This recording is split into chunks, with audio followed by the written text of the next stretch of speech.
વડોદરા શહેરમાં વર્ષોની પરંપરા મુજબ શિવરાત્રીએ નીકળેલી શિવજી કી સવારીએ આકર્ષણ જમાવ્યું હતું। શિવજી કી સવારીમાં આખું શહેર શિવમય બન્યું હતું।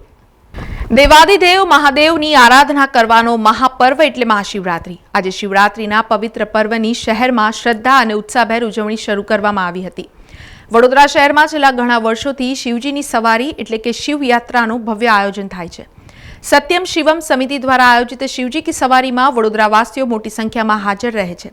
વર્ષોની પરંપરા મુજબ રણમુક્તેશ્વર મહાદેવ મંદિરથી શિવજીની સવારી નીકળે છે અને સલાટવાડા ખાતે સંપન્ન થાય છે।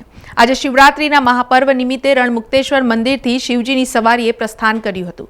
શિવજીની સવારી પૂર્વે મહાદેવની આરતીમાં શહેરના મેયર પિંકી સોની, સાંસદ રંજનબેન ભટ્ટ, ધારાસભ્ય અને વિધાનસભાના દંડક બાળકૃષ્ણ શુક્લ, ધારાસભ્ય કેયુર રોકડિયા, ભાજપ શહેર પ્રમુખ ડોક્ટર વિજય શાહ, કોંગ્રેસના સિનિયર કાઉન્સિલર ચંદ્રકાંત શ્રીવાસ્તવ, કોંગ્રેસ શહેર પ્રમુખ ઋત્વિજ જોશી સહિત કાઉન્સિલરો અને નેતાઓ મોટી સંખ્યામાં જોડાયા હતા।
આખા વિશ્વમાં સુવર્ણ જડિત શિવજીની મૂર્તિ ગુજરાતની સાંસ્કૃતિક રાજધાની એવી વડોદરા શહેરમાં જ્યારે પ્રતિષ્ઠાને છે, ગુજરાતના સિનિયર મોસ્ટ ધારાસભ્ય અને શિવભક્ત શ્રી યોગેશભાઈ પટેલ દ્વારા જ્યારે મૂર્તિની પ્રતિષ્ઠાપના થઈ છે અને આજે વર્ષોની પરંપરા અનુસાર આજે મહાશિવરાત્રી શિવ પરિવારની જ્યારે નગરચર્યા નીકળી છે અને આપ જોઈ રહ્યા છો કે આખું વડોદરા તેમાં ઉમટ્યું છે, ત્યારે તમામ વડોદરાવાસીઓને મહાશિવરાત્રિની અને સાથે સાથે આંતરરાષ્ટ્રીય મહિલા દિવસની ખૂબ ખૂબ શુભકામના પાઠવું છું અને ભગવાન શિવજીની અસીમ કૃપા જે પ્રમાણે આપણા પર વરસી રહી છે એ પ્રમાણે આગળ વરસતી રહે એ જ ભગવાન પાસે હું પ્રાર્થના કરું।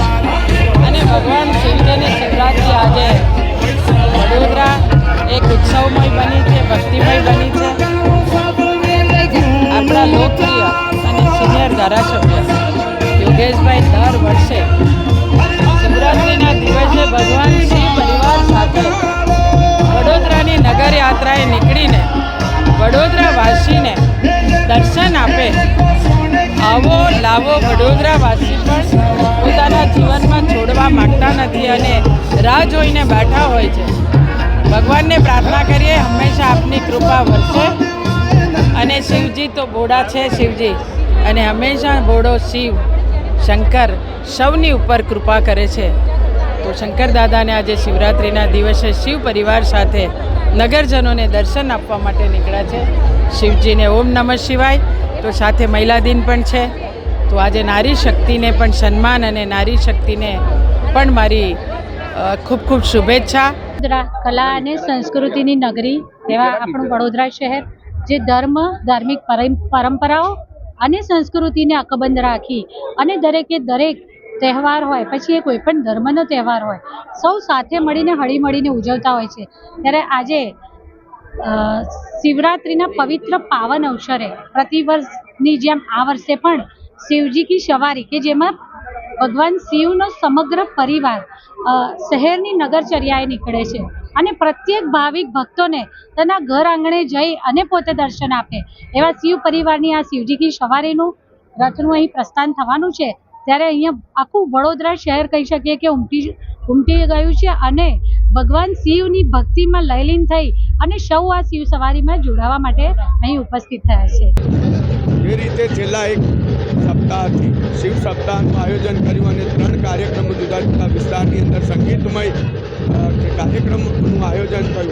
એની અંદર જે અદ્ભુત પ્રતિસાદ સાંભળ્યો છે અને જે લોકોમાં ભક્તિભાવ અને જે ઉત્સાહ જોવા મળી રહ્યો છે એ જોતાં આ વખતે શિવજી કી સવારીમાં 5 લાખ કરતાં પણ વધુ જનમેદની જન સહેલાબ ઉમટી પડે તે પ્રકારનો ઉત્સાહ જોવા મળી રહ્યો છે. છેલ્લા કેટલા દિવસથી સુંદર તૈયારી શહેરમાં એક માહોલ ઊભો થયો છે શિવજી કી સવારીને લઈને. કેટલા લોકો તો સંપન્ન થવાના છે, પણ વિશેષ આકર્ષણ શું રહેશે આજની સવારીમાં? શિવજી કી સવારીનું વિશેષ આકર્ષણ આ સવારી ખાલી માત્ર વડોદરાની એક ઓળખ સમાન બની ગઈ છે. ઐતિહાસિક આ એક સવારી છે અને આ સવારીમાં જે જનમેદની અને જે જન સહેલાબ ઉમટી પડતો હોય છે એ વિશ્વમાં એક અનોખું આકર્ષણનું કેન્દ્ર છે. અને શિવજીની સવારી અને શિવજીમાં વડોદરાવાસીઓને જે આસ્થા અને ઉત્સાહ અને જે ભક્તિભાવ છે, સમગ્ર વડોદરા છેલ્લા એક સપ્તાહથી શિવમય બન્યું છે. ત્યારે આ વખતે પણ તમામ વડોદરાવાસીઓ આ શિવજી કી સવારીમાં સંમેલિત થઈ ભગવાન શિવજીના આશીર્વાદ મેળવે અને ભગવાન શિવ તમામ વડોદરાવાસીઓને સુખ, શાંતિ અને સમૃદ્ધિ આપે તેવી પ્રાર્થના. અંતિમ સવાલ, જે રીતે પ્રતિવર્ષ સરકારમાંથી પણ કોઈક ને કોઈક પ્રધાન સેવક જેવા હોય કાં તો પછી રાજ્યના મુખ્યમંત્રી હોય, કોઈ પ્રતિનિધિ આજે હાજર રહેશે? આ વખતે પણ તમામને આમંત્રણ આપ્યું છે. મુખ્યમંત્રી શ્રી અને જે આપણા ગૃહમંત્રી શ્રી એ કદાચ આજરોજ જયપુર ખાતે એમનો પ્રોગ્રામ પતાવ્યા બાદ હાજર રહે તેવી પૂર્ણ શક્યતા. બમ બમ ભોલેના ગગનભેદી નારા સાથે હજારોની સંખ્યામાં શિવભક્તોની હાજરીમાં શિવજી કી સવારીએ પ્રસ્થાન કર્યું હતું. રણમુક્તેશ્વરથી નીકળેલી શિવજી કી સવારીની ભવ્યતા નિહાળવા લોકો સડકોની બંને બાજુ ઉમટી પડ્યા હતા. શિવજી કી સવારી માંડવી ન્યાય મંદિર, રાજમહેલ રોડ 4 રસ્તાથી, દાંડિયા બજાર 4 રસ્તાથી સુરસાગર પહોંચ્યા બાદ આરતી કર્યા બાદ અમદાવાદી પોળ પહોંચી હતી.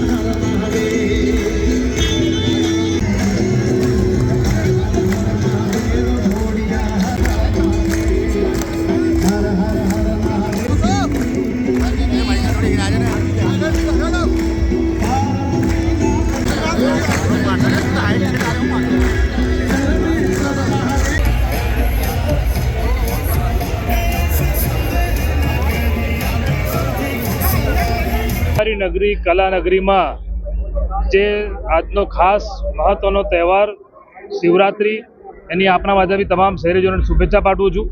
અને આ શિવરાત્રિના પવિત્ર દિવસે જે વડોદરામાં પરંપરાગત મુજબ વર્ષોથી જે વડોદરાની આન બાન ને શાન કહેવાય એવી જે શિવજી કી સવારી જે ઋણમુક્તેશ્વર મહાદેવથી શરૂ થઈને શહેરના મધ્યમાં થઈને સુરસાગર ખાતે જ્યારે એની પૂર્ણાવતિ થાય છે અને સુરસાગરના મધ્યમાં જે સોના જડિત શંકર ભગવાનની મૂર્તિ એક આકર્ષણનું કેન્દ્ર છે.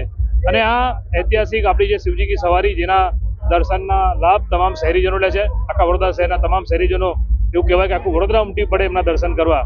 અને આજે એવા પવિત્ર દિવસે શિવજીની સવારીમાં અહીંયા સહભાગી થઈને પોતાની જાતને ભાગ્યશાળી સમજીએ છીએ. આજના ખાસ દિવસે શહેરીજનો માટે પણ પ્રાર્થના કરીએ અને જેવી રીતે આપણે એક ભાઈચારાના એકતાના સંદેશથી આ તહેવાર ઉજવીએ છીએ અને આ શિવજી કી સવારી પણ જે રીતે રંગે ચંગે નીકળે છે, આવી રીતે શિવ પરિવારના આશીર્વાદ તમામ શહેરીજનો પર રહે એવી પ્રભુચરણમાં પ્રાર્થના. આ શિવની સવારી વડોદરા શહેરને આશીર્વાદ આપવા માટે નીકળે છે. મારું માનવું છે કે શિવ કી સવારીએ આખા હિન્દુસ્તાનની અંદર એક અનેરું વાતાવરણ આ વડોદરા શહેરમાં જે ઊભું કર્યું છે એમાંથી પ્રેમ અને એક આદર થાય છે. શિવ ભગવાન તો બહુ કરુણાવાળા ભગવાન છે. એ છે કે એમને વચન આપ્યું તો વચન માટે એમને બી પોતાનો સ્વાંગ બદલવો પડે અને બહુ ગુસ્સેવાળા બી છે. એ છે કે તીસરી આંખ ખુલતી હોય તો પ્રલય આતા હૈ. એવા શિવની ભક્તિ કરનારાઓ આ શહેરની અંદર ડગલે ને પગલે તમને મળશે. અને ખાસ કરીને માતાઓ બહેનો શિવની પૂજા બહુ કરે છે. હું સૌ શિવ ભગવાનથી પ્રાર્થના કરું છું કે હે શંકર ભગવાન, હે શિવ ભગવાન, આ વડોદરા શહેર પર હંમેશા તમારા આશીર્વાદ બને રહે, લોકોના ઘરમાં સુખ શાંતિ આવે. આ જ રીતે જે પ્રેરણા આપેલી છે સાવલી મહારાજે, એ પ્રેરણા નિરંતર ચાલુ રહે. અમારા પછી બી લોકો આ શિવની શિવની સવારી ચાલતી રહે અને ખૂબ અનેરું વાતાવરણ આ શહેરમાં ભાઈચારાનું વાતાવરણ બંધાય તે પ્રમાણે ભગવાન. આ દરમિયાન વિવિધ સ્થળે શિવજી કી સવારીનું સ્વાગત કરવાની ખાસ વ્યવસ્થા કરવામાં આવી હતી, જેમાં સ્થાનિક લોકો અને આગેવાનો દ્વારા પ્રસાદ અને શિવજીના ભજન અને શ્લોક વગાડવામાં આવ્યા હતા. શિવજી કી સવારીનું સ્વાગત કરવા ભક્તો મોટી સંખ્યામાં ઉમટી પડ્યા હતા. અમદાવાદી પોળથી રાવપુરા રોડ પર પહોંચેલી શિવજી કી સવારીમાં સહભાગી થવા શિવભક્તો મોટી સંખ્યામાં ઉમટી પડ્યા હતા. શિવજી કી સવારીમાં ભક્તોનું ઘોડાપુર ઉમટી પડતા સમગ્ર શહેર જાણે શિવમય બની ગયું હતું. શિવજી કી સવારી રાવપુરાથી સલાટવાડા પહોંચી હતી, જ્યાં સવારીની પૂર્ણાહુતિ થઈ હતી. શિવજી કી સવારીએ શહેરમાં શિવ ભક્તોમાં ભારે આકર્ષણ જમાવ્યું હતું.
इस महापर्व पर सभी बड़ौदा वासियों को हार्दिक शुभकामनाएं और प्रसन्नता, हर्ष और उल्लास की बात है कि आज भगवान शिव जी की सवारी यहाँ से प्रस्थान कर रही है।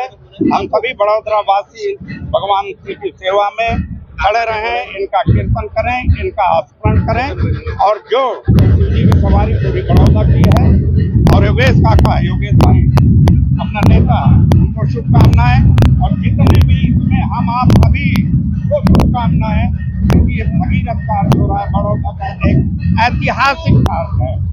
સમાચારોના સતત અપડેટ માટે TNN ન્યૂઝને YouTube પર સબસ્ક્રાઇબ કરી બેલ આઇકોન પ્રેસ કરો અને અમારી સાથે જોડાયેલા રહો Facebook, Instagram અને Twitter ઉપર.